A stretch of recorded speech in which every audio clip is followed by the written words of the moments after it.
do things like percent composition, and we're going to use things like elemental analysis. And then we'll talk about combustion analysis to determine the formula of a hydrocarbon, right? And last but not least, that leads to writing and balancing in chemical equations, which takes us into the next chapter, which is stoichiometry, okay? So I'm going to be moving through this stuff kind of quickly. It's stuff that you should have read. Where you need to write things down, I, of course, will slow down. Okay, much at the beginning of Chapter 3 is things that you're familiar with, either from Chem 4 or from chemistry classes previous.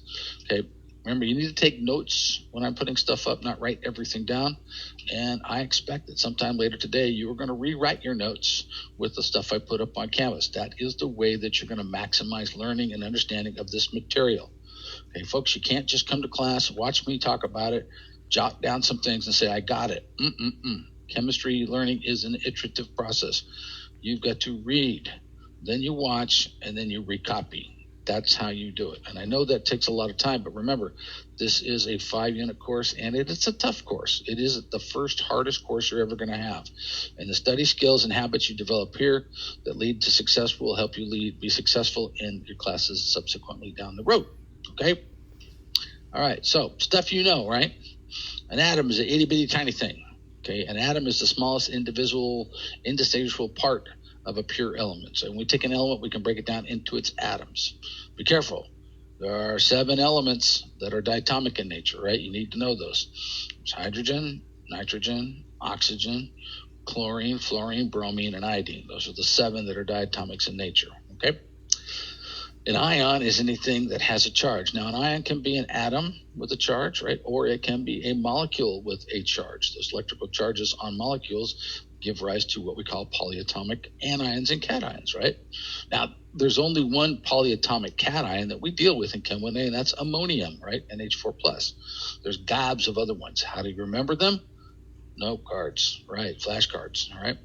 So if I have a negative charge on an atom or a molecule, I call that an anion. Now, if I were to change that A to an O, I would call that a what? An onion, right? So why don't we say anion? I don't know, okay? In an anion, okay, there are more electrons than protons, therefore an overall negative charge. Okay, now if a species is lacking electrons, i.e. there are less electrons than protons, we call that a cation, right? But I've never taken a vacation. I've taken a vacation, but never taken a vacation. Actually, one time somebody asked about cations. They said, Dr. Mack, I understand what these cation things are. What's a cation? Oh, cation. Yeah, phonetically that's correct, right? Cation, cation. Actually, the terms come from batteries. So in a battery, anions are generated at the anode of a battery, and cations are generated at the cathode. All right, you get to learn all about batteries in Chem 1B. Oh boy, oh boy, oh boy. So when we talk about chemical compounds, we always have to discuss first and foremost the law of constant composition and definite proportions. These are laws that cannot be broken when it comes to chemical compounds in nature. And like good students, we never break the law, right? Right. So a compound is generally made up of 2 or more elements, and they are put together in definite proportions by weight, right? Or I should say mass. Again, here's me showing my age, right? The proper term would be mass, but we interchange that with weight. So mass is the proper term. Elements that make up a compound are always present in simple whole number ratios. They're never presented as fractions, okay? So for example, I can have a compound that's made up of element A and element B in a 1-to-1 ratio, right? So if I have A, B, I would say that's 1A for every 1B. I can have another compound that's made of the elements A and B, but they're in different ratios, right? I see that A has a 2-to-1 proportion, mole-wise or atom-wise. So I would say A2B. Now, both these compounds are made of the same elements, but they are not the same compound. They differ in their proportions, okay? Okay, I could have a compound that's AB2, right? Again, made up of the same elements, but they are in different proportions. There's 1 mole of A for every 2 moles of B, right? Remember, that's what the formula tells us.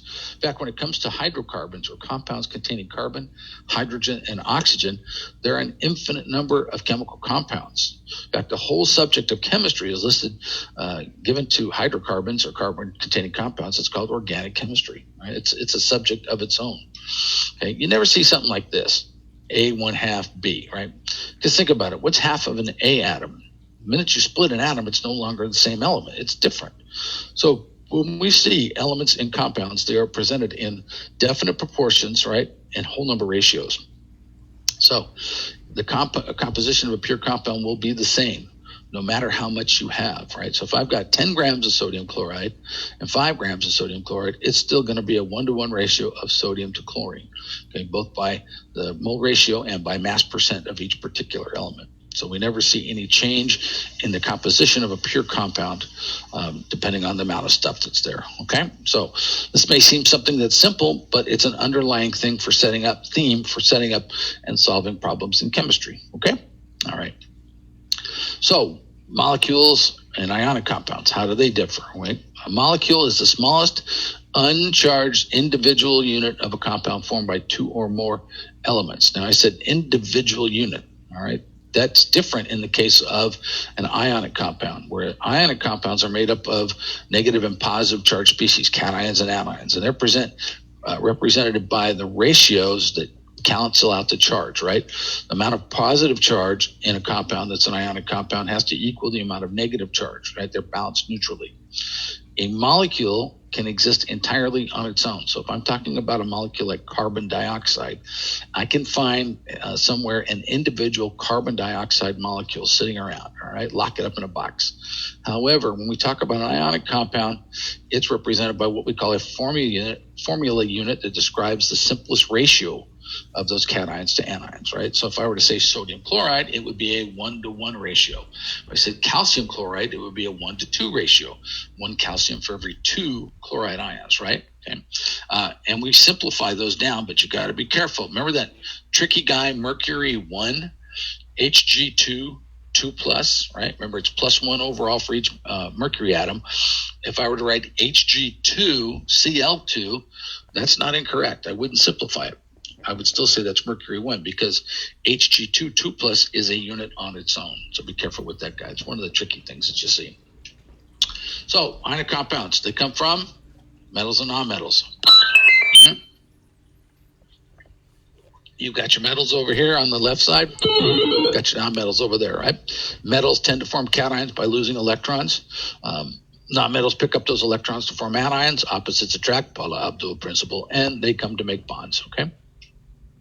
Molecular compounds generally get together when we have nonmetals combining, right? Things like carbon and oxygen. So if I have carbon and oxygen, I can make CO2, right? I can make carbon monoxide, CO. I can make all kinds of other compounds just containing carbon and oxygen, right? You bring in a third element, carbon, hydrogen, and oxygen. You can make a myriad of compounds that exist. So how do ionic compounds form? Well, you got a sodium atom. Sodium atom loses an electron. It ionizes to form a sodium ion. All right, you have a chlorine atom. A chlorine atom picks up an electron to form a chloride anion. They have opposite charges. They come together and form a lattice of it's a distribution of individual cations and anions surrounding each other. Now, in the case of sodium chloride, we see that there are 6 chlorines for every 1 surrounding each 1 sodium and vice versa, right?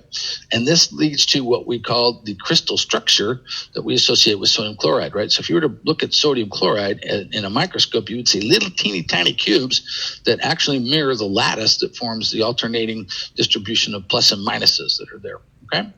So ionic compounds form from metals and nonmetals. Nonmetals lose electrons to form the cations. Nonmetals pick up the electrons to form the anions. Now, the process of losing and gaining electrons occurs simultaneously between the two. It cannot happen on its own, right? There has to be somebody to pick up the lost electrons. And we'll talk all about that in Chapter 4 when we get to redox reactions. Okay, got a question there? Peroxide is an example of a polyatomic anion. Yes, exactly right. Peroxide is going to be, so H2O2.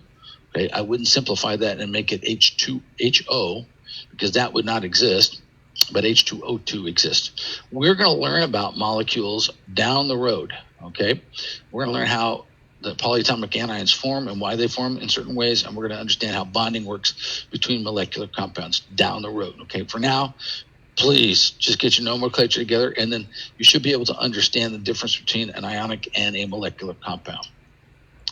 All righty. So cations form when metals lose electrons. Nonmetals accept electrons to become the anions, okay? The opposite charges form electrostatic bonds, which we call ionic bonds, okay? All right. Covalent bonds, a little bit different, okay?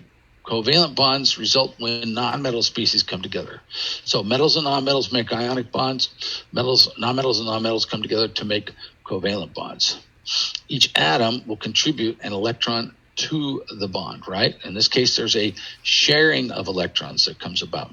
So in an ionic bond, we can say that there's an exchange of electrons, and then in a covalent bond, there is a sharing of electrons. This resulting bonding pair of electrons are shared between the two nuclei, such that if I have a hydrogen atom, right? So hydrogen atom has one proton and one electron, and I take two of them and combine them. We see that there are two electrons that are shared between the two hydrogen atoms, the nuclei, to give rise to a hydrogen molecule. So we represent those two electrons by two dots or a dash. So when we get into Lewis structures down the road, we'll understand how the process works. For now, you just need to understand that there are two different kinds of compounds. Okay, there are ionic compounds, and then there are molecular compounds. Now, we'll find out that there's a behavior that's somewhere in between that talks about something that are somewhat ionic and somewhat covalent. Again, when we get to chemical bonding, okay? See a lot of chat stuff here. Got it. Okay, so that sounds like the chat questions are being answered. All right, so let's classify elements and compounds, right? So let's say I have a pure substance. Okay, that means it's not a mixture in any way, shape, or form. It is one substance on its own. If I take that pure substance and I break it down, it can either be an element, right, or it can be a compound. If it's an element, then it's just a pure individual founded on the periodic table kind of thing. If it's a compound, that means it's a pure substance made up of two or more elements, right? Now, our elements are broken down into those which we say are monatomic, all right, by themselves. So that would be something like neon. And then there are some that are molecular, which are diatomics, right? An example of a molecular compound would be something that's water, where we have covalent bonds between the hydrogens and the oxygens, right? And then an ionic compound where we have an ionic bond that's described by a lattice of alternating pluses and minuses and simplified down to a formula unit for sodium chloride. So when we talk about elements, they're either monatomic, that means they exist like little spheres, or they're diatomic, in which there's covalent bonding, and there's 7 of those. When we talk about compounds, they can be molecular in nature, which means the atoms are held together in a covalent sense. And then we talk about ionic bonding, where they're held together through electrostatic forces. So you should be able to, right, knowing a chemical compound, be able to classify it. This is important because if you don't understand the nature of a compound in terms of its classification, you can't understand its chemistry down the road. All right. So this is why nomenclature is important. When you start out with just plain old nomenclature, it's not just memorizing names and formulas. It's understanding the meanings of those names and formulas. Remember, the formula gives us mole ratios. That's important. So nomenclature is the foundation for chemistry. Without nomenclature, you can't go forward, all right? You need to work on that nomenclature and have it down. And if you took Chem 4, there's no excuses, all right? If you didn't and you took maybe a chemistry class somewhere else where it wasn't emphasized enough, then you need to go work on those review sheets, all right? Nomenclature is the most important thing, okay? It's time to play ionic or molecular compound.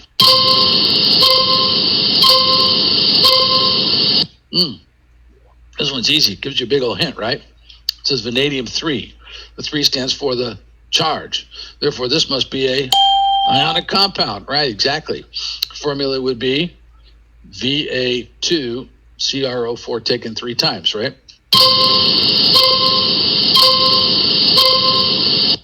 This is FeO? FeO? No, that's iron 3 oxide, right? Remember, hydroxide's -1 charge, OH. That means iron's a +3. Hydroxide's polyatomic anion with a -1 charge. Iron's a +3, so this must be an ionic compound, yeah. Oh, no, carbon tetrahydride or methane, right? 2 nonmetals. It must be a molecular compound, right? What is that? Well, it looks like it's got a hydroxide, but it isn't. Remember, sometimes if you've been reading, you'll find that chemicals are written in a kind of structural formula. So when we write a formula this way, this particular formula happens to be ethanol, all right? And that's a name I would give to you. I don't